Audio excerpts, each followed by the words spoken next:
ઠાકોર સમાજના નેતાઓ પણ હવે મેદાને આવી ગયા, પરંતુ આપણા સમાજના નેતા હજી સુધી નથી બોલતા. આ શબ્દો છે ચૌધરી સમાજના આગેવાનના. શું છે સમગ્ર મામલો, એની વિગતે ચર્ચા કરીશું. નમસ્કાર, હું છું ઉજ્જવલ અને આપ જોઈ રહ્યા છો નિર્ભય ન્યૂઝ. બનાસકાંઠામાં જે ચૌધરી સમાજના આગેવાન અજમલભાઈ ઉપર હુમલો કરવામાં આવ્યો, એમનું અપહરણ કરી અને એમને મારીને માફી મંગાવતો એક વિડીયો પણ વાયરલ થયો. આ આખી ઘટનાને લઈને ધારાસભ્ય લવિંગજી ઠાકોર મેદાને આવ્યા છે, પરંતુ હવે ચૌધરી સમાજના આગેવાન દ્વારા અનેક સવાલો ઊભા કરવામાં આવ્યા છે એમના જ સમાજના નેતાઓની સામે. ખાસ કરીને જ્યારે આખી ઘટના સામે આવી છે ત્યારે હજી સુધી કોઈ પણ ચૌધરી સમાજના રાજકીય નેતાઓ દ્વારા આખી બાબતને લઈને નિવેદન હજી સુધી આપવામાં નથી આવ્યું. અને આ જ બાબતને લઈને હવે જ્યારે ચૌધરી સમાજના આગેવાન મેદાને આવ્યા ને તેમના દ્વારા શું કહેવામાં આવ્યું છે એ પણ સાંભળી લઈએ. અને કાલથી આપણે બધા જોયું છે, કારણ કે આ સાચી લડાઈ છે. જે એક આસ્થાના કેન્દ્ર ઉપર જે પ્રહાર થયો છે, સમાજના એક વડીલને મારવામાં આવ્યો છે, અને એના ન્યાય માટેની આ લડાઈ છે. અને એટલા માટે 18 આલમનું સમર્થન છે. આપે જોયું ગઈકાલથી 7 દિવસ પછી સમર્થનમાં આવવાનું ચાલુ થયું, કારણ કે ધીમે ધીમે સત્ય લોકો સામે આવી રહ્યું છે. અને એટલે લવિંગજીભાઈ સાહેબે કાલે એમનું નિવેદન પણ આપ્યું છે, અને હું એમને ખૂબ ખૂબ અભિનંદન શુભેચ્છાઓ પાઠવું છું. કારણ કે ચૌધરી સમાજ ઉપર જ્યારે કોઈ આ પ્રકારનો નિંદનીય હુમલો થયો હોય અને એનું એક ઠાકોર સમાજના અગ્રણી તરીકે એક લવિંગજી કાકા આગળ આવીને ખુલ્લેઆમ બોલી રહ્યા હોય, તો હું એમની હિંમતને દાદ આપું છું અને એમને અભિનંદન શુભેચ્છાઓ પાઠવું છું. કારણ કે ખરેખર આ જે હિંમત અને નિવેદન એ અમારા સમાજના નેતાઓએ ખરેખર આપવાની જરૂર હતી. પણ એના ઉપરથી હવે દરેકને ખબર પડી ગઈ છે, સમાજને પણ ખબર પડી છે. અને હું તો હજી એ વિનંતી કરું છું કે સાહેબ વહેલા તો મોડા પણ ન્યાય જોઈએ છે. આમાં આવો બોલો, કોની શરમ છે? વોટની રાજનીતિ જેને જે કરવી હોય કરે. આ વોટની રાજનીતિનું નથી, આ ન્યાયની માગણી છે, હકની લાગણી, આ હકની માગણી છે. જેને જસ લઈ જવો હોય લઈ જજો આઈને, પણ પરિણામ અપાવો. આવો એક મંચ ઉપર બધાએ બોલવું પડશે. હું તો ઠાકોર સમાજના અગ્રણીઓને હું અભિનંદન આપું છું કે જ્યારે એમને કોઈ પાટણમાં એક બનાવ બનેલો ત્યારે બધા એક મંચ ઉપર હતા, દરેક પક્ષીથી ઉપર ઉઠીને બોલી રહ્યા હતા. ત્યારે સાહેબ અહીં તો ન કોઈ વાંક, ન કોઈ ગુનો, અને ઢોર મારવામાં આવે, અપહરણ કરવામાં આવે બંદૂકની અણીએ. વિચારો તમે. અને છતાં આપણે ન બોલીએ. આટલા માયકાંગલા થઈ ગયા છીએ, આટલા આપણે સ્વાર્થી થઈ ગયા છીએ કે આપણે બોલી નથી શકતા. એવી તો શું લાચારી છે, એવી તો શું ગુલામી છે આપણી કે આપણે નથી બોલતા. આ અંદરની વેદના છે ને એટલે બોલીએ છીએ. વારંવાર ક્યાં સુધી સહન કરીશું? 3 પ્રહારો થતા હોય. અને એટલા માટે ફરીથી હું વિનંતી કરું છું, ભલે મોડા તો મોડા આવો, મદદે આવો. મદદની તમારી જરૂર છે. જ્યાં બેઠા ત્યાંથી ખુલ્લીને. ઘણા હું કાલની કોમેન્ટો વાંચું છું કે સાહેબ આપણને અંદરથી મદદ કરે છે. હવે કયા સાહેબ મદદ કરે છે મને ખબર નહીં પડતી, અને અંદરથી મદદ શું કરે છે એ ખબર નહીં પડતી. ખુલીને બોલો ને, લવનજી કાકાની જેમ આવો મેદાને. આ સમાજ તમને અધર રાખવાનો છે. આ જ સમાજે તમને અધર મૂક્યા છે. સમાજથી મોટું કોઈ નથી, એટલું યાદ રાખજો. અને એટલા માટે હજી પણ 2 હાથ જોડીને વિનંતી કરું છું કે હજી ચૂપ ના બેસો. આપણે ન્યાય જોઈએ છે ને એક દાખલો આ કિસ્સામાં બેસાડવાનો છે. કારણ કે આપણે લડાઈ હજી હેઠી નથી મૂકી, પ્રેશરો હજી પણ ચાલુ છે, દબાણો ચાલુ છે. અને આ તબક્કે હું તો પરિવારને અભિનંદન આપું છું કે આટલું અપમાન થયું છતાં પણ હજી એમની ધીરજને સલામ છે. ન્યાયતંત્ર ઉપર કેટલો એમને વિશ્વાસ છે કે મને ન્યાય તો મળશે. 18 આલમ ઉપર એમને વિશ્વાસ છે કે મને ન્યાય મળશે. ત્યારે આપણે તો ખાલી એક આમાં સમર્પણ થોડુંક આપવાનું છે. કોઈ પણ ડર રાખ્યા વગર બોલો. કેમ બોલતા નથી? સમાજના યુવાનો એનો જવાબ માગશે. મારે એમાં નથી પડવું, હું પડવા માંગતો પણ નથી અને હું એવી રાજનીતિ કરવા પણ નથી માંગતો. અને એટલા માટે મિત્રો જોયું છે કે આવેદન પત્ર આપવા માટે ગયા ત્યારે કેટલું વાતાવરણ ડોળવાનો પ્રયત્ન થયો, અધિકારીઓએ ગેરમાર્ગે દોડવાનો પણ પ્રયત્ન કર્યો. પરંતુ મિત્રો જયારે આ દેખો તમને ખબર છે ને, આ મારું લાઈવ થાય છે ને એટલે વોટ્સઅપ લાઈવ થયું છું ને એટલે મિસ કોલ ચાલુ થઈ જાય છે. હું એમાં પડવા નથી માંગતો કોઈ કોમેન્ટોમાં. અને આ વખતે જે ચૌધરી સમાજના યુવાનોએ જે ખરેખર સંયમ રાખ્યો છે ને એને ખૂબ સો સલામ છે. સાચું આ છે, સંયમ રાખો. અને સંયમ અને ધીરજ એ હંમેશા સફળતા અપાવે છે. અને આપણે સફળતા સુધી પહોંચવું છે, ન્યાય જોઈએ છે. આ કિસ્સાના જે મેઇન આરોપી, જેને અપહરણ કરાવ્યું, જેમણે ઢોર માર માર્યો, એમનો હજી સુધી ઉલ્લેખ થયો નથી. એમને જ ગુનેગાર છે, એમને કડકમાં કડક સજા થાય, એમનું એફઆઈઆરમાં નામ દાખલ થાય, મુદ્દો ક્યાંય ભટકાય નહીં. બહુ શાંતિપૂર્વક રીતે આગળ વધવાનું છે. અને એટલા માટે જેટલો સંયમ રાખ્યો છે આ વખતે એટલો જ સંયમ રાખવાનો છે. આમાં કોઈ સમાજની લડાઈ નથી, આમાં ન્યાયની લડાઈ છે. આપણે કોઈ સમાજ, બધા સમાજ આપણી સાથે છે. એટલે મારે આજ બીજી એક વિનંતી કરવા માટે ફેસબુક લાઈવ થયો છું કે સમાજના અગ્રણીઓએ બોલવાનું ચાલુ કર્યું છે, સાધુ સંતોએ બોલવાનું ચાલુ કર્યું છે. અને મારે સાધુ સંતો સાથે પણ વાત થઈ છે અને એમના નિવેદનો પણ ધીમે ધીમે જેમ ડર ઓછો થતો જશે એમ બોલવાનું ચાલુ પણ કરે છે. અને જે બોલે છે હું એમને પૂજનીય વંદનીય સંત શ્રીને હું વંદન પણ કરું છું, કારણ કે ખોલીને આવ્યા છે. અને એટલા માટે આજ મારે એક બીજી વિનંતી કરવી છે, દેવ દરબાર ગઢના ટ્રસ્ટીઓને બે હાથ જોડીને વિનંતી કરવી છે. આપ પણ આગળ આવો. આપણા જે આસ્થાના કેન્દ્રો છે એ ગુંડા તત્વોના અડ્ડા ન બનવા જોઈએ. તમારું પણ નિવેદન ખૂબ જરૂરી છે, કારણ કે આ દેવ દરબાર મઠની અંદર બનાવ બન્યો છે. અને આપણા પાસે હું આશા અને અપેક્ષા પણ રાખું છું. મને પૂરો ખ્યાલ નહોતો, પણ ધીમે ધીમે જેમ જેમ માહિતીઓ લેતો રહું છું એવી રીતે બહુ સજ્જન લોકો આ દેવ દરબાર મઠના ટ્રસ્ટની અંદર છે. એમને મારે વિનંતી છે કે આપણા મઠની અંદર આ લુખ્ખા તત્વોના અડ્ડા બની રહ્યા હોય, એને પાળી પોસીને મોટા કરી રહ્યા હોય તો એને તો ટ્રસ્ટી કોઈ પણ સંજોગોમાં ચલવી ના લેવો જોઈએ. તમારું પણ નિવેદન ખૂબ જરૂરી છે. એટલે આશા અને અપેક્ષા રાખું છું કે આપનું નિવેદન પણ સામે આવે. માહિતીઓ તો આ મઠ બાબતની ખૂબ ઘણી બધી મળી રહી છે, જે છે તે પણ આપણે ન્યાય જોઈએ છે. જેમણે હુમલો કરાવ્યો છે વારંવાર ઉશ્કેરી જાય છે, વારંવાર રિવોલ્વર બતાવે છે, વારંવાર ધમકીઓ આપે છે, તો એ ખરેખર મારી દ્રષ્ટિએ સાધુ સંતને એ લાયક નથી. આ તો આપણા સાધુ સંતોના ભગવા કપડા ઉપર એક લાંછન છે અને એને લડાઈ લડવી પડશે સાહેબ, એને નહીં ચલવી લેવાય. આ તો હજી એક દાખલો છે. અને જો આમાં કંઈ ન થયું તો આવનારા સમયની અંદર ધીમે ધીમે આ પાંગરવાનું છે. એની પહેલા એક દાખલો બેસી જાય.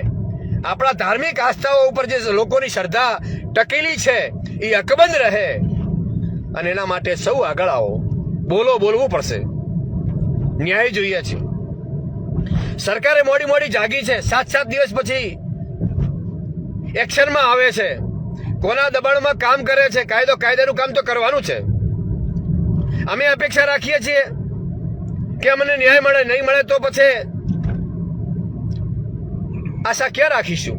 એટલે તમારા પાસે અમારી આશા છે. એસપી સાહેબે સાંભળ્યા પછી એક્શનમાં આવ્યા, અમારું આવેદનપત્ર લીધી, અમને જે આશ્વાસન ખાતરી આપી, તો એક કદમ આગળ વધ્યા છે એસપી સાહેબ. અને એ તમામ અધિકારીઓને હું ખૂબ ખૂબ અભિનંદન આપું છું. પણ એક સાથે વિનંતી કરું છું કે આ ભૂમિકામાં જે કોઈ પણ આપણા પોલીસ મિત્રો પણ સંડોવાયેલા હોય, કોઈ રાજકીય ઈશારે જો કામ કરતા હોય તો સાહેબ ચલવી ન લેતા, અમે તો નથી ચલવી લેતા માંગતા. ધ્યાનમાં છે કોણ શું કામ કરી રહ્યું છે. આ થરા પોલીસ સ્ટેશનની પહેલી ઘટના નથી. જેમને તમે પાસામાં કર્યા છે ને એ લૂંટ, અપહરણ, મારામારી, સાહેબ શરમજનક તો એ છે કે જ્યારે આટલી બધી કલમો લાગેલી હતી, છૂટી કેવી રીતે ગયા કોર્ટમાંથી? કોર્ટે એમને કેવી રીતે મુક્ત કરી દીધા? બહુ ચિંતાનો વિષય છે આ રહ્યો. અને બીજા તમે જ્યારે પ્રેશર ઊભું થાય છે અથવા કોઈ ગમે ત્યાંથી પ્રેશર ઊભું થઈને તમને છેલ્લે છેલ્લે કદાચ સદબુદ્ધિ મળે છે અને તમે એમને પાસા કરીને અલગ અલગ જેલમાં મોકલો છો, તો જામીન કેવી રીતે મળ્યા અમને? લોકોને કાયદા ઉપરથી વિશ્વાસ ઉઠી જશે આવું ના આવું રહ્યું તો. એટલા માટે વિનંતી છે કે સાહેબ હજી એ વહેલું છે. સંઘવી સાહેબ કહે છે કાયદામાં રહેશો તો ફાયદામાં રહેશો. સુરથકને સંઘવી સાહેબને વિનંતી કરું છું કે તમે પણ આ કિસ્સાની અંદર અંગત રસ લઈને આપણા અધિકારીઓને પણ કહો કે કાયદામાં રહેશો તો ફાયદામાં રહેશો એવું બોલો અને એવી સૂચના આપો એમને. કારણ કે 7 દિવસ સુધી પરિણામ ન મળે. મેં જેને અપહરણ કરાયું છે, વારંવાર મીડિયામાં નિવેદનો આવી ગયા છે. હવે તો ખુદ બાપજીના વિડીયો વોઇસ રેકોર્ડિંગ પણ ચાલુ થઈ ગયા. મારી ભૂલ થઈ ગઈ. તો એનો મતલબ એવો છે કે સ્વીકારી લીધું છે, છતાં પણ પોલીસ કેમ એમનું નામ દાખલ નથી કરતી? એમને કેમ છાવરે છે? આ પોલીસ ઉપર કોનું દબાણ છે? સાહેબ ખૂબ સંયમ રાખીને ચાલી રહ્યા છે. અમે અમારી મર્યાદામાં રહીને બોલી પણ રહ્યા છીએ સાહેબ. અમારો સમાજ હજી ખૂબ સાહેબ ધીરજ રાખી છે પરિણામની અપેક્ષાએ, અને અમારે પરિણામ જોઈએ છે. અને એટલા માટે જે ઘટનાક્રમ પછીનો કદાચ કાલનો રવિવાર હતો, બીજી હશે, આજે સાંજ સુધીમાં આપણે જોઈએ છીએ. કારણ કે આખા ગુજરાતમાં ટોપ ટાઉન અત્યારે મુદ્દો છે. નવો ઓળખ ના લેવાઈ જાય, સમાજ વચ્ચે વેરવિગ્રહ ઉભો ના થઈ જાય, એના માટે હજી એક્શનમાં આવીને કડક કાર્યવાહી કરો સાહેબ. તટસ્થ તપાસ કરો. હું આજે વિનંતી કરું છું કે ઉચ્ચ અધિકારીઓને તપાસ સોંપો તમે. કારણ કે થરા પોલીસ સ્ટેશનના અધિકારીઓ ઉપર, થરા પોલીસ સ્ટેશન ઉપર અમને કોઈ વિશ્વાસ નથી.